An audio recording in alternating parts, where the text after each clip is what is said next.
Olá! Nós do grupo 5 do primeiro ano D iremos apresentar a nossa montagem da célula animal com os membros Catarina, Lucas Ferrari, Maria Fernanda, Maria Luísa e Thales. Citoplasma. Citoplasma é a região interna da célula e localizado entre a membrana plasmática e a membrana do núcleo. Ele é responsável por armazenar substâncias químicas fundamentais para a manutenção da vida.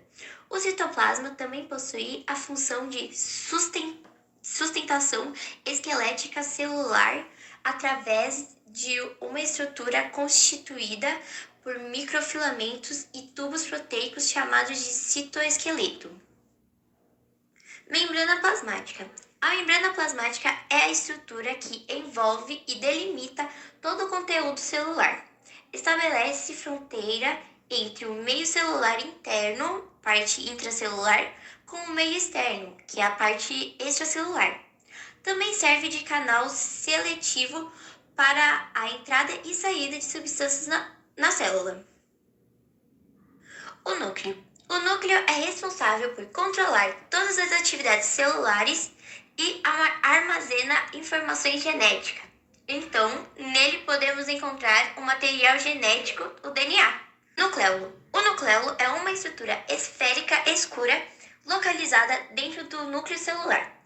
Ele é uma estrutura densa, não membranosa e constitui uma parte especializada do núcleo responsável por garantir a produção adequada de ribossomos, organelas relacionadas com a síntese de proteínas para a célula. Carioteca.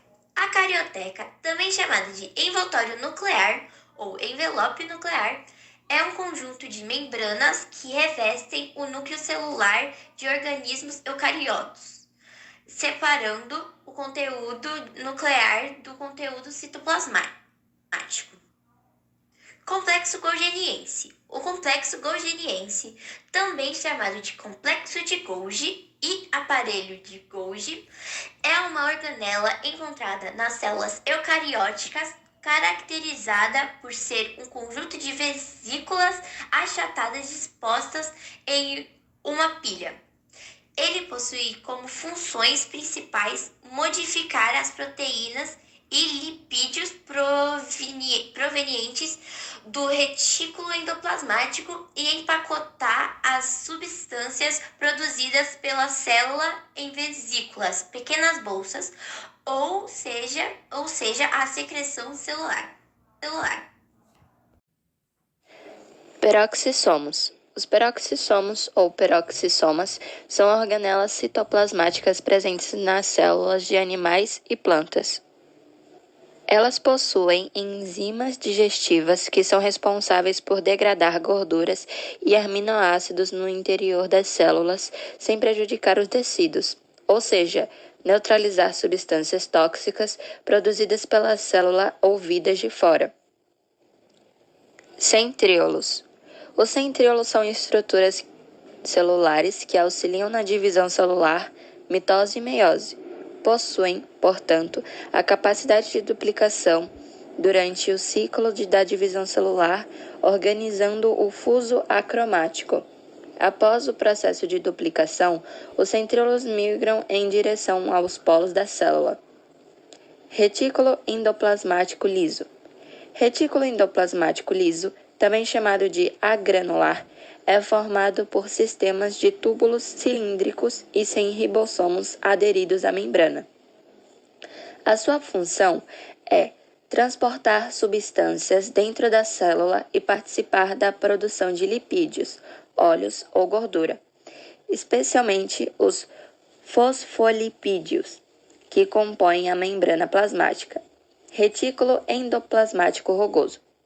Retículo endoplasmático rugoso é formado por sistemas de túbulos achatados e ribossomos aderidos à membrana, o que lhe confere aspecto granular. Tem como função transportar substâncias dentro da célula e produzir proteínas. Ribossomo. Ribossomas ou ribossomos são as estruturas nas quais são produzidas as proteínas das células. Encontram-se livres no citoplasma, tanto nas células eucariontes como nas procariontes. Nas eucariontes, eles também podem estar aderidos ao retículo endoplasmático rugoso. Lisossomo. O lisossomo é uma estrutura esférica rica em enzimas. Lisossomo é uma organela celular encontrada apenas em células eucarióticas que atua na digestão intracelular, garantindo a degradação de materiais capturados pela célula, bem como a reciclagem de alguns componentes celulares. Autofagia. Mitocôndria. As mitocôndrias são organelas celulares presentes praticamente em todas as células eucarióticas e responsáveis pelo processo de respiração celular, um processo de obtenção da energia que acontece na presença de oxigênio. Para complementar a célula, adicionamos essas bolinhas que representam as proteínas. Foi isso, muito obrigada por assistir!